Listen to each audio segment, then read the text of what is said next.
오늘은 하나님은 그것을 선으로 바꾸사라는 제하로 믿음의 공동체에 있는 사람들의 악함과 자신들의 입장만을 생각하고 행동하는 사람들을 살펴보고, 그럼에도 불구하고 하나님께서는 확정하신 대로 선으로 바꿔서 그것을 이루어 주심을 함께 나누겠습니다. 본문은 야곱이 죽은 후에 야곱의 아들들 요셉의 형들이 요셉을 두려워하는 말로 시작합니다. 창세기 50장 15절 말씀 함께 읽겠습니다. 요셉의 형제들이 그들의 아버지가 죽었음을 보고 말하되, 요셉이 혹시 우리를 미워하여 우리가 그에게 행한 모든 악을 다 갚지나 아니할까 하고, 요셉이 형들을 미워하여서 형들이 요셉에게 행한 모든 악을 다 갚을까 봐서 걱정을 하는 것입니다. 그 악은 창세기 37장 18절에서 20절 말씀 함께 읽겠습니다. 요셉이 그들에게 가까이 오기 전에 그들이 요셉을 멀리서 보기를 꾀하여 서로 이르되, 꿈꾸는 자가 오도다.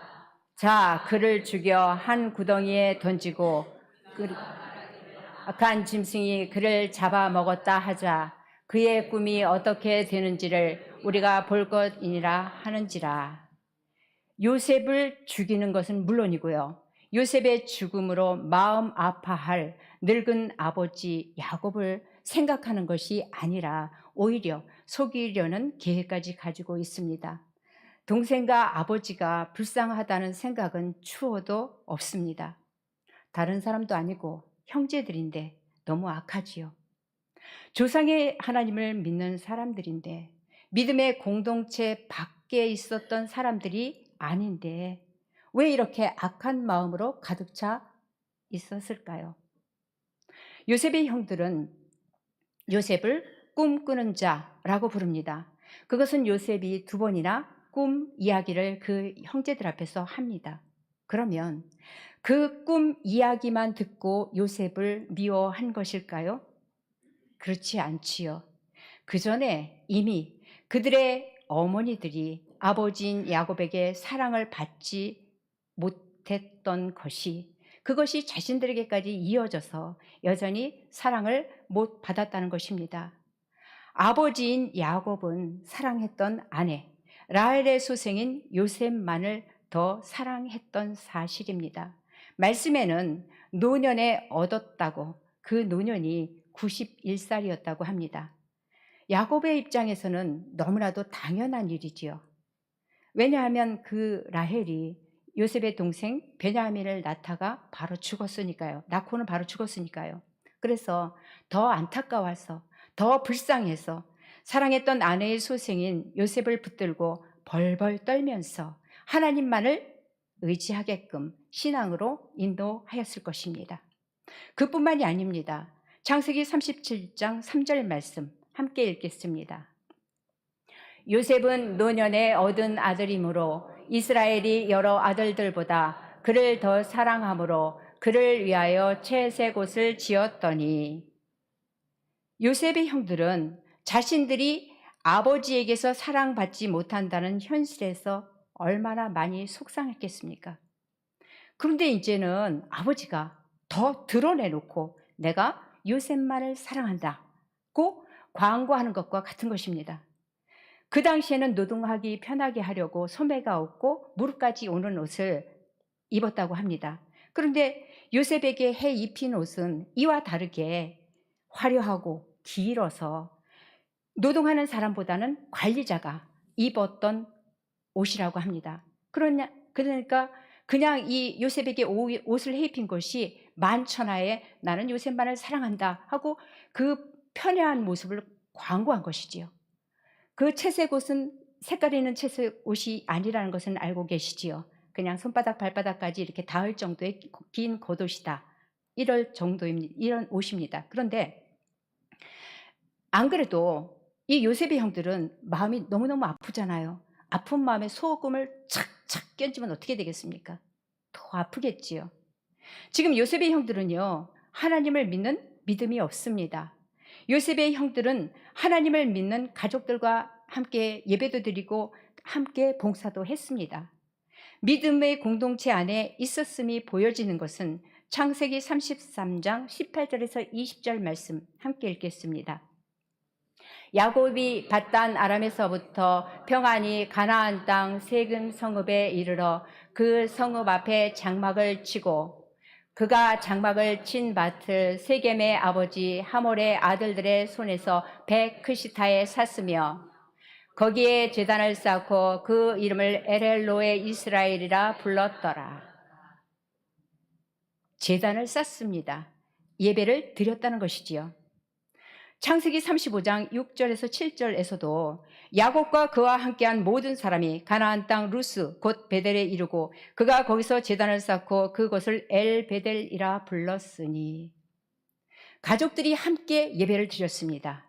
이렇게 같은 장소에서 예배드리고 신앙생활을 했지만 여러 갈등 요소가 가로막으며 원인 제공을 하고 있기 때문에 믿음이 자라는 것을 방해하지요. 그래서 믿음이 다 똑같지 않음을 볼 수 있습니다. 우리도 같은 공동체 안에서 하나님을 믿고 함께 움직이며 하나님 나라 확장을 위해 헌신 봉사하고 있습니다. 그런데 예를 들어서요. 옛날처럼 옛날에 그 불 떼듯이 장작을 많이 쌓아놓고 그것을 사용해야 한다면 한 사람은 그 장작을 갖다가 마당까지 끌고 와서 마당에서 패서 창고에 갖다 놓고 사용하는 것이 좋다 생각하는 사람이 있고 또 한 사람은 그냥 산에서 나무를 잘라서 거기서 이렇게 다 이렇게 해서 장작을 해서 거기서 갖다가 쌓는 것이 좋다 생각하는 사람이 있습니다. 여러분은 어느 것이 좋다고 생각을 하십니까? 전자가 좋다, 후자가 좋다 이렇게 생각들 하시겠지요. 그런데 이 마당에 갖다 놓고 이게 쌓아놓고 잘라가지고 쌓아놓고 쓰는 것이 좋다고 생각하는 사람이 딱 보니까 어떤 사람이 산에서 다 죽여놓고 이 지게에다가 까치둥지만큼 져가지고서 오는 겁니다. 그래서 왔다 갔다 하는 걸 보고서 이 사람이 말하기를 아니 이 사람아 자네는 일을 뭐 그렇게 해 갖다 다 나무를 착 끌어다 놓고 여기서 한꺼번에 탁탁 쪼개가지고 해서 탁탁탁 쌓아야지 언제 그거를 갖다가 올라갔다 내려갔다 그렇게 하다 보면 누가 와서 그걸 가져갈 수도 있잖아. 그럼 나무를 잃어버리잖아. 왜 그런 일을 해? 참 답답하다 하고 자기 생각과는 다르다고 수고한다고 말은커녕 무시하면서 자기 생각만 말하면 될까요? 예, 안 되지요. 사실 따지고 보면은 이렇게 하나 저렇게 하나 별 문제가 없는 일인데 물론 잃어버릴 수도 있겠지요. 그리고 또 산을 좀 더 많이 오르락 내리락 할 수도 있겠지요. 그렇지만은 사람마다 가치관이 다르고 생각이 다 다르잖아요.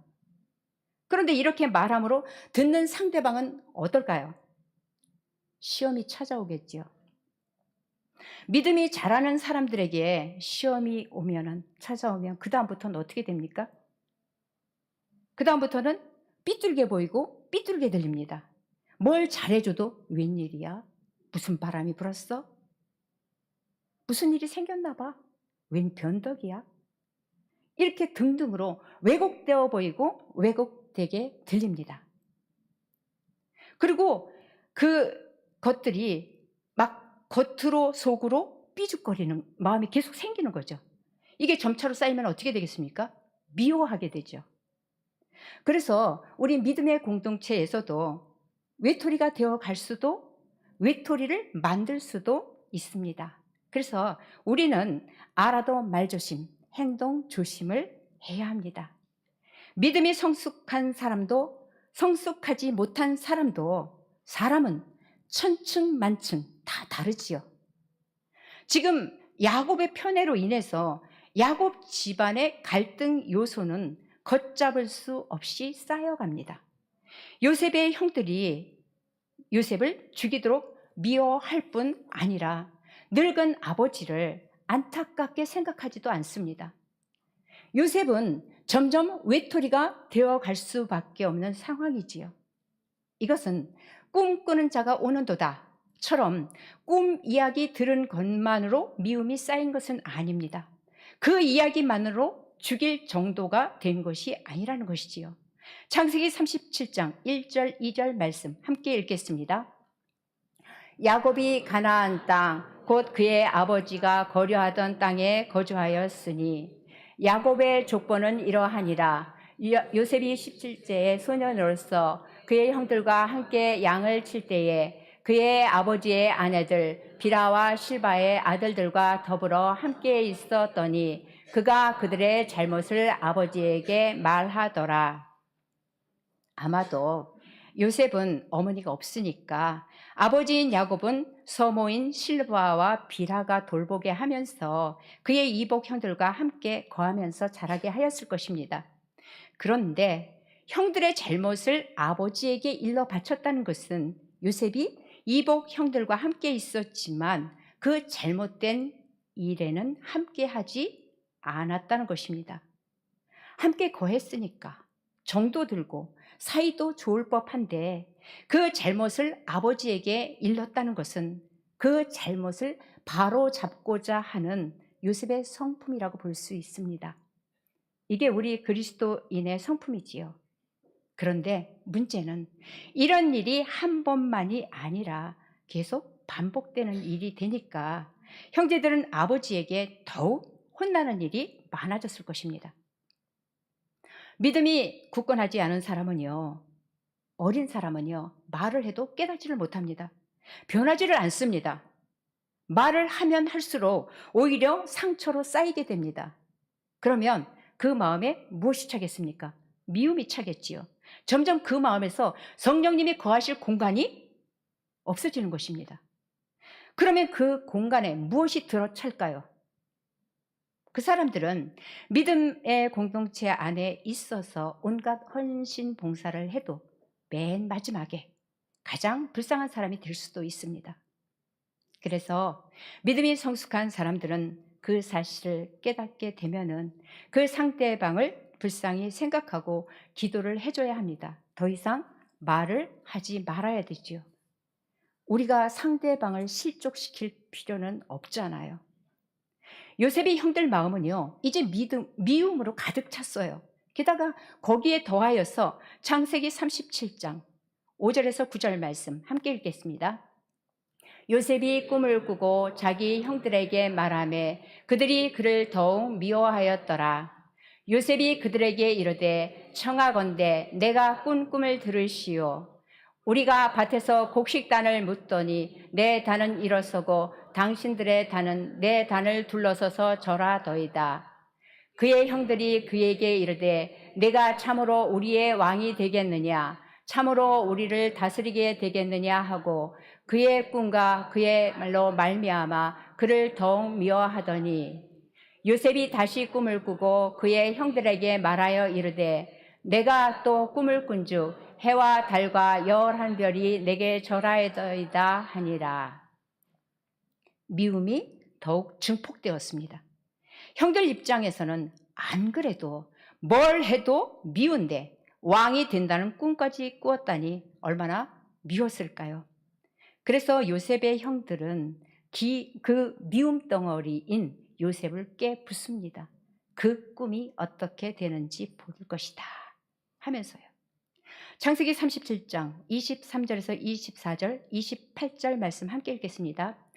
요셉이 형들에게 이르매 그의 형들이 요셉의 옷, 그가 입은 채색 옷을 벗기고 그를 잡아 구덩이에 던지니 그 구덩이는 빈 것이라 그 속에 물이 없었더라. 그때 미디안 사람 상인들이 지나가고 있는지라 형들이 요셉을 구덩이에서 끌어올리고 은 20에 그를 이스마엘 사람들에게 팔매 그 상인들이 요셉을 데리고 애굽으로 갔더라. 요셉의 형들은 속이 시원하였을 것입니다. 이제 그 미움 덩어리인 요셉을 다른 나라의 종으로 팔았으니까 다시는 요셉을 볼 일이 없다고 여긴 형들은요, 수렴소까지 죽여서 그 피에 요셉 옷을 적십니다. 완전 범죄로 마무리를 합니다. 정말 사람의 이 악함이 끝이 없는 것 같습니다. 아버지인 야곱까지 감쪽같이 속여서 애통을 하게 만들었습니다. 한편 그 꿈이 어떻게 되는지 우리가 볼 것이다 하고 팔아버린 외톨이로 따돌림을 받던 요셉은 어떻게 되었을까요? 요셉은 어려서부터 하나님을 바로 믿는 신앙으로 자랐습니다. 야곱 아버지의 특별 보살핌이었겠지요. 그래서 믿음이 약한 형들이 믿음이 약하니까 악한 행동에 휘휘 들리며 놀아나는 속에서 그 형들과 함께 있으면서도 그것을 따라하지 않고 하나님을 믿는 자들은 그러면 안 된다 하고 오히려 바로 잡으려는 성품이 있었다는 것입니다. 이것은 우리가 이 세상 속에 살지라도 이 세상을 따르지 않고 주님만을 따라야 함을 보여주고 있는 것입니다. 요셉은 형들에게 따돌림을 받는 외톨이로서 아버지인 야곱은 연세가 많고 누구에게 터놓고 말할 만한 제대로 된 말벗 하나 없이 요셉 혼자 얼마나 많이 외로웠을까요? 그래서 하나님께 더욱 가까이 갔습니다. 그러니까 가까이 오는 요셉에게 하나님께서는 내가 지금 그러할지라도 내 형과 내 부모가 다 내게 머리를 조아리게 될 것이란다 하는 메시지로 꿈을 2번이나 확정으로 주신 것입니다. 혹시나 공동체에서 친한 사람 없다고 속상해 하시는 분 계신가요? 속상해 하지 마시고 오히려 주님, 저를 주님 앞으로 가까이 오라 하시는 줄 믿고 감사합니다 하고 주님 앞으로 가까이 가시면 됩니다. 그런데 아무리 하나님을 믿는 믿음이 굳건하자 해도 믿음이 성숙한 사람이라 할지라도 자기 앞에 닥친 이 일 앞에 놀라지 않을 사람이 있겠습니까? 자신을 죽이려고 붙잡는 형들의 무리에게 요셉은 얼마나 많이 놀랐을까요?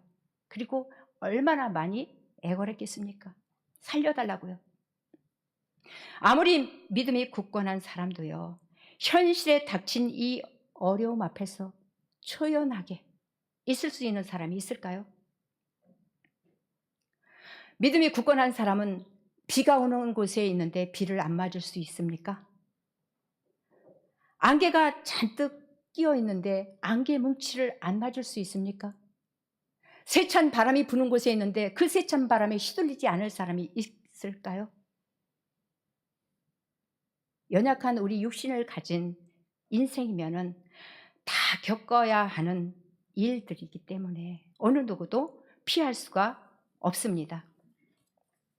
그러나 피할 수는 없어도 주님을 굳게 붙잡은 사람들은요, 비를 맞아도 안개 뭉치를 맞아도 안 마르면 문제가 되겠지요. 그러나 하나님께서는 계속 마르게 해주십니다. 넘어져도 못 일어나면 문제가 되겠지만 오뚜기처럼 일어나게 해주십니다. 우리들이 몸이 아프다고 죽으라는 것이 아닙니다. 주님 붙들고 더욱 주님 앞으로 나오라는 것입니다. 나이가 들어서 그런지 여기저기가 아파 하시지 말고, 그것은 다른 데 마음 기울이지 말고 뺏기지 말고 오직 주님만 붙들라는 것이니까 이제 하나님 앞으로 갈 날이 멀지 않았으니까 그렇게 하자 하고 주님 앞으로 가까이 가시면서 더욱 자신과 자녀들을 그리고 주의 나라 확장을 위해서 기도하시면 됩니다. 그러면 주님이 알아서 치료하십니다. 우리가 그 은혜로 살고 있듯이 요셉 또한 끌려가서 하나님만 붙들고 매사에 충성을 다해 일합니다. 요셉도 그렇고 하나님을 믿는 우리에게는 절망이란 있을 수가 없습니다. 아무리 힘들어도 아무리 고통스러워도 주님이 이 마음을 꽉 붙잡으시면은요, 힘든 생각도 고통스러운 생각도 싹 씻으십니다. 그냥 기쁜 생각, 감사한 생각만 쏟아 부으십니다. 내가 미쳤나? 할 정도로. 현실에서 풀 한 포기를 뽑아도 감사하고, 걸레질을 해도 즐겁고, 그러니까 매사의 삶에 감사가 있고 또 이 하는 일들을 재밌게 잘하게 하십니다. 남들이 볼 때는 저 사람 힘들 텐데, 저 사람 불행해서 고통스러울 텐데 하고 그렇게 알고 있지만, 그들이 보기에 이해할 수가 없는, 기뻐하고 감사하고 아무렇지도 않은 그런 행동을 하는 것입니다. 애굽의 친위대장 보디발은요, 요셉의 이전 과거의 그 기막힌 복잡한 상황을 알 리가 없지요. 창세기 39장 2절 3절 말씀 함께 읽겠습니다. 여호와께서 요셉과 함께 하심으로 그가 형통한 자가 되어 그의 주인 애굽 사람의 집에 있으니, 그의 주인이 여호와께서 그와 함께 하심을 보며 또 여호와께서 그의 범사에 형통하게 하심을 보았더라. 그냥 이 보디발이 볼 적에 당장 눈앞에 있는 이 히브리 종에게서 신실함을 보게 됐지요. 그러니까 자기 가정의 총무로 삼고 자기의 모든 소유를 요셉의 손에 맡기게 되는 것입니다. 그런데 문제는 요셉이 보디발의 눈에만 들었으면 참 좋겠는데 그의 아내도 홀딱 반한 것입니다. 아무리 반해도 그렇지, 그렇죠? 지켜야 할 도가 있는데, 넘지 말아야 법이 있잖아요, 그렇죠? 선이 있는데 이 보디발 아내가 자기 욕심대로 요셉이 안 되니까 모함을 합니다. 그래서 결국 요셉은 감옥행이지요. 그러나 거기서 우리 하나님 아버지의 계획하신, 확정하셔서 요셉에게 이미 보여주셨던 일이 바로의 꿈을 통해서 펼쳐지게 되고 요셉은 애굽의 총리가 됩니다. 그리고 꿈에서 주셨던 대로 요셉의 형들이 요셉 앞에서 머리를 조아리게 됩니다. 요셉의 모든 가족이 가나안 땅에서 애굽으로 이주를 하게 되지요. 요셉이 죽었다고 여기고 애통하던 야곱에게 하나님께서는 창세기 46장에서 요셉이 그의 손으로 내 눈을 감기리라 하고 말씀하십니다. 요셉이 살아있다는 것이 믿어지지 않는 꿈 같은 것이 현실임을 깨닫게 하십니다. 얼마나 기뻤을까요? 그래서 우리 믿음의 사람들은 당장 눈앞에 있는 현실에 매여서 애통하지 말고, 지금은 이러하지만 결국은 이것으로 인해서 더욱 큰 복을 주시려 한다는 믿음을 갖고 주님 앞으로 가까이 가야 합니다. 본문을 보면은요, 많은 세월이 흘렀지만 아직도 믿음이 덜 성숙한 요셉의 형들은 여전히 두려워합니다. 자신들이 행한 악이 얼마나 잘못된 것인 줄을 알고 이렇게 뒤늦게, 정말 너무 뒤늦게죠, 요셉 앞에 엎드려 고백하며 두려워하는 아직 어린 믿음입니다. 하나님께는 물론이고 사람인 동생 요셉에게도 용서를 구했어야죠. 애굽에 와서 벌써 했어야죠, 처음에. 그런데 그런 그들 앞에 요셉은 말합니다. 본문 19절 20절 말씀 함께 읽겠습니다. 요셉이 그들에게 이르되 두려워하지 마소서, 내가 하나님을 대신하리이까. 당신들은 나를 해하려 하였으나 하나님은 그것을 선으로 바꾸사 오늘과 같이 많은 백성의 생명을 구원하게 하시려 하셨나니.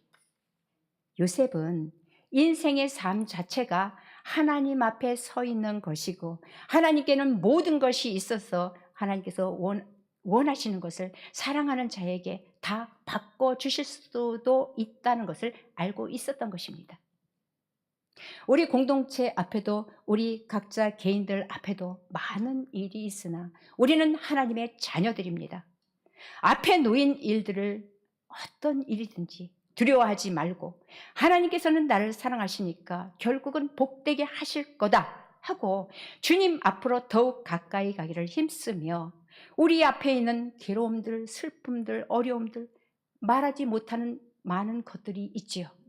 그런 모든 것들을 선으로 바꿔주실 줄로 믿고 힘내서 당당하게 살아가시기를 축복합니다. 기도드립니다.